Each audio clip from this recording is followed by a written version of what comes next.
Every single day హైదరాబాద్లో ఉండే ప్రజలందరూ గంటలు ట్రాఫిక్లో లూజ్ చేస్తున్నారు. కానీ దీన్ని అందరం మనం నార్మల్ కిందకి యాక్సెప్ట్ చేసుకుంటాం. బట్ యాక్చువల్లీ ఫ్యాక్ట్స్ ఇంకోలాగా ఉన్నాయి. Population numbers, growth, migration, number of vehicle registration numbers, number of public transport buses fleet, ఇవన్నీ చూస్తే మనకు సిస్టమ్ ఏదో ఓవర్ నైట్ ఫెయిల్ అయినట్టు కాకుండా చాలా స్లోగా, సిస్టమేటిక్ గా, సైలెంట్ గా ఫెయిల్ అయినట్టు అర్థమవుతుంది. మనం ఈ వీడియోలో ఇవాళ తెలుసుకుందాం హైదరాబాద్ లో పబ్లిక్ ట్రాన్స్పోర్ట్ ఎందుకు ఇంత అధ్వానంగా తయారైంది, at the same time cities like Singapore, Tokyo ఇవన్నీ ఎందుకు సక్సెస్ అవుతున్నాయి. ఒకప్పుడు హైదరాబాద్ లో 50 to 55 lakhs ప్రజలు ఉండేవాళ్ళు. అయితే over a short period of time ఇవి పెరిగి 11.3 million. లాస్ట్ ప్రీవియస్ అఫీషియల్ డేటాని బట్టి చూసుకుంటే కోటిన్నర దాకా ప్రజలు మైగ్రేట్ అయ్యారు. సో ఇప్పుడున్న ఈ కరెంట్ పాపులేషన్ కి మనకున్న సర్వీసెస్ కి మ్యాచ్ లేదు. మాక్సిమం ఆఫ్ ద గ్రోత్ రావడానికి గల కారణం growing IT sector, growing pharma, growing infrastructure and growing service based companies. ఇప్పుడు 20 to 30% గ్రోత్ ఉన్న ఇది it is not a natural phenomenon. ఇవన్నీ ఏరికోరి తెచ్చుకున్న ప్రాజెక్ట్సే,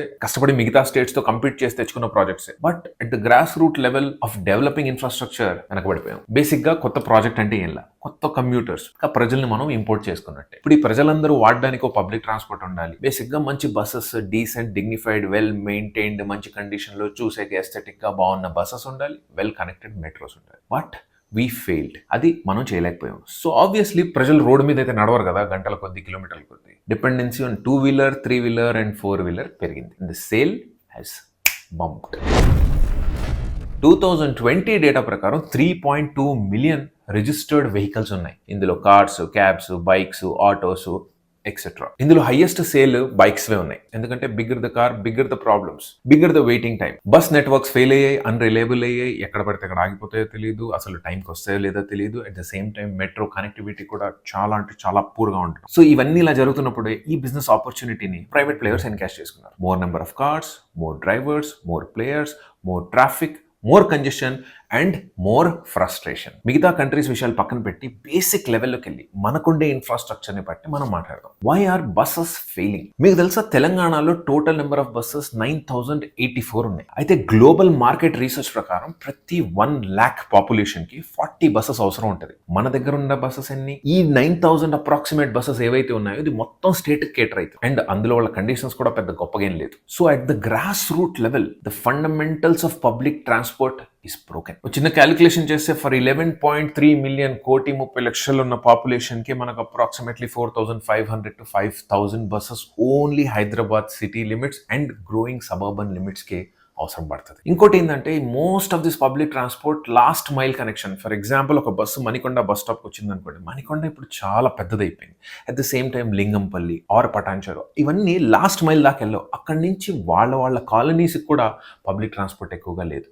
so if you look at it, broken buses, అన్కంఫర్టబుల్గా ఉండే ఈ బస్సెస్, ఎయిర్ కండిషన్స్ ఉండవు, ఆగిపోతాయో సరిగ్గా వెళ్తాయో ఆ గ్యారంటీ కూడా లేదు. అన్నీ చూసి ప్రజలు ఎన్ని రోజులని వెయిట్ చేస్తారు? ఆబ్వియస్లీ లోన్కో లేదా ఉన్న డబ్బులతోనో 2-wheeler, 3-wheeler తీసేసుకుంటున్నారు. And eventually result is more people, more cars, more traffic, more frustration. Next part metro. Metro is good, చాలా బాగుంది, బట్ వెరీ స్లో. ఫేజ్ 1 కేవలం ఇప్పుడు ఆపరేషన్స్ లో ఉంది. అది 69 kilometers మాత్రమే. అంటే ఒక లైన్ ఈస్ట్ నుంచి వెస్ట్ కనెక్ట్ చేస్తుంటే ఇంకో లైన్ ప్రాబ్లీ నార్త్ నుంచి సెంటర్ వరకు కనెక్ట్ చేస్తుంది, which is not enough. Population చాలా వైడ్ గా స్ప్రెడ్ అయ్యింది. ఇప్పుడు మన దగ్గర చాలా పెద్ద పెద్ద జాబ్ క్లస్టర్స్, దానికి అసోసియేట్ అయిన రెసిడెన్షియల్ ఏరియాస్ ఉన్నాయి. అయితే ఈ ప్రాపర్ గా కనెక్ట్ చేయని metro, at the same time తక్కువ డబ్బాలు, తక్కువ కోచెస్ ఉన్నాయి metro, at the same time తక్కువగా బస్సెస్ ఉన్న, తక్కువ ఫ్రీక్వెన్సీలో నడుస్తున్న పబ్లిక్ ట్రాన్స్పోర్ట్ వల్ల more traffic, more frustration, more anger. Traffic discipline. ఏ మాటకు ఆ మాట మాట్లాడుకోవాలి. మన దగ్గర ఉన్నంత ట్రాఫిక్ అండ్ డిసిప్లిన్ చాలా అంటే చాలా తక్కువ కంట్రీస్లో నేను చూశాను. ఉన్నట్టుండి యూటర్న్స్ తీసుకుంటారు, ఉన్నట్టుండి లెఫ్ట్ ఆపేస్తారు, అదొక ఎంటైటిల్మెంట్, రోడ్ మీద రోడ్ క్రాస్ చేసేస్తారు. Number of reasons. Everybody has their own priorities. ఒకప్పుడు ఒక స్టాండప్ కామిక్ మన మీద జోక్ వేసాడు. In India everybody seems to be in a rush but nobody reaches on time. మన దగ్గర ప్రతి ఒక్కరూ తొందరలో ఉంటారు, కానీ టైంకి ఎవరు రీచ్ అవ్వరు అని జోకేసాడు. నిజమే కదా. సింపుల్గా ఒక క్రాస్ రోడ్ ఉందనుకోండి, బయట దేశాల్లో ఏం చేస్తారు, ఇటు నుంచి ఒకటి వెళ్తే అటు నుంచి ఇంకోటి వస్తాడు, ఇటు నుంచి. So this is how they coordinate and do it. దీన్నే వాళ్ళు సివిక్ సెన్స్ అంటారు. ఇక్కడ ప్రాబ్లం ఏమైందంటే umpteen number of cars, limited roads, clusters పెద్దవి. సో ఆ లాజిక్ ఇక్కడ అప్లై చేయడం కష్టం. Next important thing civic sense. ఈ మధ్య 2-3 సంవత్సరాల నుంచి బాగా తెగ వినేస్తున్నాను నేను మన దగ్గర సివిక్ సెన్స్ అని. సివిక్ సెన్స్ అనేది ఎక్కడి నుంచి వస్తుంది? స్కూల్స్ నుంచి వస్తుంది. స్కూల్స్లో ఏం నేర్పిస్తున్నావు? సైన్ టీటా, కాస్ టీటా, అమెరికాలో ఉద్యోగం ఎట్లా, లేదంటే నువ్వు సాఫ్ట్వేర్ ఇంజనీర్ ఎలా అవుతావు, ఈ పనికి మళ్ళీ చెత్త తప్ప. Have you ever taught our children entrepreneurship? No. Taught of inclusivity? Little bit. Taught of respecting others? Little bit. Taught of cleanliness? No. జపాన్లో మీరు స్కూల్స్లో మ్యాండేటరీ సబ్జెక్ట్స్ ఏంటి తెలుసా? క్రియేటివిటీ. ప్రతి ఒక్కడు వాడికి వచ్చింది ఏదైనా సరే అది వాడు చేసుకుంటూ వెళ్ళాలి, వీక్కి వన్స్ అయినా. At the same time till class 4th or 5th వరకు వచ్చేంత వరకు జానిటర్ జాబ్ అంటే బాత్రూమ్స్ క్లీన్ చేసే జాబ్ స్కూల్లో ప్రతి ఒక్కడికి అసైన్ అవుతుంది. నీ బాత్రూమ్ను శుభ్రంగా పెట్టుకోవాలి. ఎందుకంటే it becomes a part of your life. ఏదైనా చిన్నతనంలో మనం నేర్చుకుంది, చదువుకుంది, it becomes a part of our life. So ఇప్పుడు ఏమవుతుంది? మీరు ఇలా చెత్త పడేసిన మీ వెనకల నుంచి వచ్చి ఒక జాపనీస్ వాడి బ్యాగ్లో పెట్టుకొని వెళ్తాడు. ఇంకొక ఇంపార్టెంట్ థింగ్ ఏంటి తెలుసా? జపాన్లో ఎక్కడ పడితే అక్కడ మనలాగా డస్ట్బిన్స్ ఉండవు. వాళ్ళ లాజిక్ ఏంటంటే, ఇప్పుడు ఒక ఫుడ్ తిన్నావు, ఒక ఫ్రూట్ తిన్నావు, అరటికాయ ఒలిచి తిన్నావు కదా, అందులోపల ఫుడ్ని ఎంజాయ్ చేసావు కదా, మరి ఆ తొక్క అంటే ఎందుకు నీకు అంత చిన్న చూపు? దాన్ని పెట్టుకొని నీ దగ్గర ఇంటికి వెళ్ళి పడాయి. ఏ ఏరియాకి వాళ్ళు ఒక్కొక్క హబ్ పెట్టుకొని ఉన్నారు. ఆ హబ్ దాకా రీచ్ అయ్యే వరకు నీ దగ్గర పెట్టుకొని అప్పుడు అందులో ట్రాష్ చేయి. ఇదంతా ఎక్కడి నుంచి వస్తుంది? స్కూలింగ్ నుంచి. ప్రాక్టికల్లీ మన దగ్గర లక్షల స్కూల్ ఫీజు తీసుకోవడం తప్ప అమెరికాలో ఉద్యోగం ఎలా తెచ్చుకోవాలి? మా అబ్బాయి ఐటీలో ఉన్నాడు, మా అబ్బాయి టెక్సస్లో ఉన్నాడు, లేదా ఆస్ట్రేలియాలో ఉన్నాడు, మావాడు సర్జను, మావాడు గ్యాస్ట్రోంటాలజిస్ట్ తప్ప మిగతా ప్రొఫెషన్స్ని, మిగతా ఇంపార్టెంట్ ఇష్యూస్ని కాన్సన్ట్రేట్ చేస్తున్న స్కూల్స్, ఎడ్యుకేషన్ స్ట్రక్చర్ ఎక్కడుంది చెప్పండి నాకు. ఉంటే I'll be glad to speak about them. ఉండొచ్చు, చాలా తక్కువలో ఉండొచ్చు, అది పెరగాలి. ఈ మధ్య కొత్త ఫ్యాషన్ అయిపోయింది కామెంట్లో. అదే పనికి వచ్చి మనం ఏదన్నా చెప్పరాంది చెప్తే దాని మీద నాకు దిగు ఇక్కడ నుంచి నువ్వు ఇలా మిస్టేక్ చేశాను. That's not the intent of these videos. The videos is to awaken people.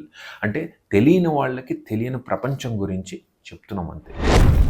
And next important thing, pavements. Public pavements local vendors occupy చేస్తున్నారు. ట్రాఫిక్ కానిస్టేబుల్స్ ఏదో ఒక చివరి నుంచి నిలబడి ఒక ఫోటో కొట్టేస్తున్నారు. ఆల్ సెట్ అండ్ డన్ బాగానే ఉంది, అది మమ్మల్ని డిసిప్లిన్లో పెట్టేకి చేస్తున్నారు. ఇప్పుడు చిన్న క్వశ్చన్ మాకు అథారిటీస్ మీద, ఇప్పుడు ఈ రోడ్ మీద పేవ్మెంట్స్ అన్ని ఆక్యుపై ఉన్నాయి. ప్రతి ఏరియాలో పేవ్మెంట్స్ ఎవడో ఒక లోకల్ వెండర్ ఆక్యుపై చేసి ఉంటాడు. వాడు ఒక టీ కొట్టు పెట్టుకోవడము, ఇంకేదో పెట్టుకోవడము, ఏదో చేస్తున్నాడు. మరి ఇప్పుడు ఇవన్నీ ఫొటోస్ తీసి పెడితే మీ శాలరీ అకౌంట్ నుంచి డబ్బులు కట్ చేసుకోవచ్చా? మాకు అవసరంలా, సిటీ వెల్ఫేర్కి డెడికేట్ చేసేద్దాం. ఇప్పుడు మా దగ్గర డబ్బులు తీసుకున్నప్పుడు మేము కూడా మిమ్మల్ని క్వశ్చన్ చేయాలి కదా. ఫర్ ఎగ్జాంపుల్, ఇక్కడ మేము ఉండే కంట్రీ అమెరికాలో, ఇక్కడ నాకు రోడ్డు మీద గుంత పడింది, నాకు బ్యాక్లో నొప్పి వచ్చిందని నేను ఒక క్లినికల్ రిపోర్ట్, ప్రాపర్ డయాగ్నోసిస్తో పాటు ఒక సీసీటీవీ ఫుటేజ్ నా కార్ ఇంత గుంతలో పడినట్టు చూపిస్తే $1,00,000 నాకు వస్తాయి. ఎంత కాదన్నా $10,000 అన్నా వస్తాయి. Judge understands the difference what the public is going through. ఎందుకంటే ఇప్పుడు ట్యాక్సెస్ మొత్తం నా దగ్గర తీసుకుంటున్నావు కదా, నేను సంపాదించిన దాంట్లో 35% ట్యాక్స్లు తీసుకుంటున్నాం, మరి వాడికి ఎందుకు ఇవ్వట్లా? సేమ్ లాజిక్ అప్లై చేసి చూద్దాం.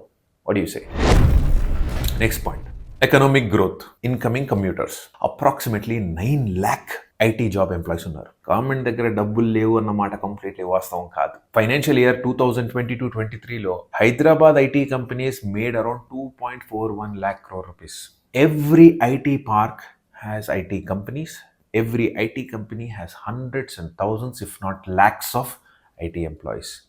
మొదలుపెట్టినప్పుడు ఒక క్లస్టర్, ఒక కంపెనీ, ఒక ఐటీ పార్క్కి ప్రాబబ్లీ ఈ రోడ్స్ సరిపోయాము, ప్రాబబ్లీ ఈ డొక్కు బస్సులు సరిపోయాము, లేదంటే పక్కన ఉండే బిల్డింగ్స్ని గవర్నమెంట్ కొనుక్కొని రోడ్స్ వేస్తుంది. నెక్స్ట్ స్టెప్ ఫ్లైఓవర్స్ కడుతుంది. ఇప్పుడు బెంగళూరులో చూస్తే డబుల్ ఫ్లైఓవర్స్ కడుతున్నారు. Sir, flyovers is not a solution. At the same time these U turns are absurd.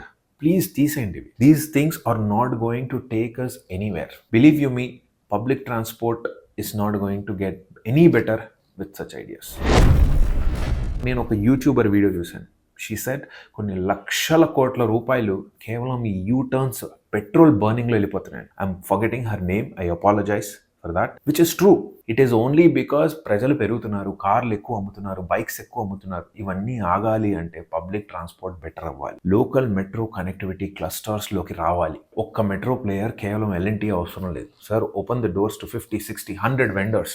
జపాన్లో almost 80 different companies local trains run చేస్తాయి. కేవలం జపాన్ అనే కాదు, సింగపూర్లో కూడా ఇదే scene. Any developing economy bearing our best friend United States of America will always function in this way. ఇప్పుడు America ఎందుకు ఇలా చేయదంటే, America doesn't believe in migrating population. America core structure ఏంటంటే, ఫస్ట్ సిటీస్ బిల్డ్ చేస్తుంది. First ఒక residential area 10,000 మంది create చేసుకొని అందులో 2 ఫార్మసీలు అమ్మి, 2 కిరాణా కొట్లు అమ్మి, 10 మందికి రెస్టారెంట్లు అమ్మి, ఐటీ వాళ్ళకి అమ్మి, అప్పుడు రెసిడెన్సీస్ కూడా ప్రజలకు అమ్ముతారు. అది చిన్నప్పుడు గేమ్స్ ఆడతాం కదా, ఏజ్ ఆఫ్ ఎంపైర్స్, అలా వాళ్ళ వే ఆఫ్ లివింగ్. ఇప్పుడు నేనుండే ఇంట్లో 2 ఉంటాం. ఇప్పుడు ఈ ఇల్లు నేను ఇంకో నమ్మాలన్నా కానీ వాడి దగ్గర గవర్నమెంట్ అన్ని డీటెయిల్స్ తీసుకుంటుంది. వాళ్ళ ఇంట్లో 2 ఉన్నారా, 10 మంది ఉన్నారా? ఎందుకంటే 10 మంది ఉంటే 10 కార్లు ఉంటాయి కాబట్టి. Because public transport in the other side of the world is absolutely zero. ఏదున్నా నీ కారే.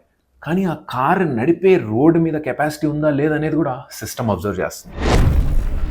అప్రాక్సిమేట్లీ 1940స్లోనే జాపాన్ రీబిల్డ్ స్టార్ట్ చేసుకుంది. ఇవాళ పబ్లిక్ ట్రాన్స్పోర్ట్లో టచ్ చేయలేని పొజిషన్లో ఉంది. మీకు తెలుసా 2011లో అక్కడ ఒక వరల్డ్స్ బిగ్గెస్ట్ సునామీ వచ్చినప్పుడు 27 trains were running at the speed of 300 km/h. కానీ ఒక్క మనిషికి కూడా ఒక్క స్క్రాచ్ పడలా. సో ఇప్పుడు మనకు కావాల్సింది ఏంటి? More number of buses, approximately 5,000 buses. At the same time metro connection expanding in to residential clusters and first and last mile connections. First and last mile అంటే ఇప్పుడు నేను ఇంటి నుంచి బయలుదేరి నా మెట్రో హబ్ వరకు నేను వెళ్ళడానికి నాకు ఇక్కడి నుంచి అక్కడ వరకు ఒక పబ్లిక్ ట్రాన్స్పోర్ట్ కావాలి. అది హై ఫ్రీక్వెన్సీలో కావాలి. ప్రతి 5 to 7 minutesకి ఒక బస్సు వచ్చేలా ఉండాలి. అప్పుడే ఇంత పాపులేషన్ని మీట్ చేయగలుగుతాం. At the same time strict enforcement of law, ఎవ్వరు కూడా ఆక్యుపై చేసుకోకుండా గవర్నమెంట్ మెజర్స్ తీసుకోవాలి. Separate lane for buses, separate lane for ambulances అనేవి మెయింటైన్ అవ్వాలి. I know it is all fancy to think అసలు ఇవన్నీ పాసిబుల్ అని చెప్పారు. Definitely possible. ఎందుకంటే కేవలం 1940స్లో జాపాన్ రీబిల్డ్ చేసుకుంది. 1970s, 80sలో సింగపూర్ తన్ని ఈ పొజిషన్లోకి రీబిల్డ్ చేసుకుంది. మనం సాకులు చెప్పుకుంటూ వెళ్తే ఎల్లప్పటికీ సాకులతోనే బతికేస్తాం. It is time to rebuild. It is time to reinvent. It is time to build the nation. Thank you for watching. Jai Hind.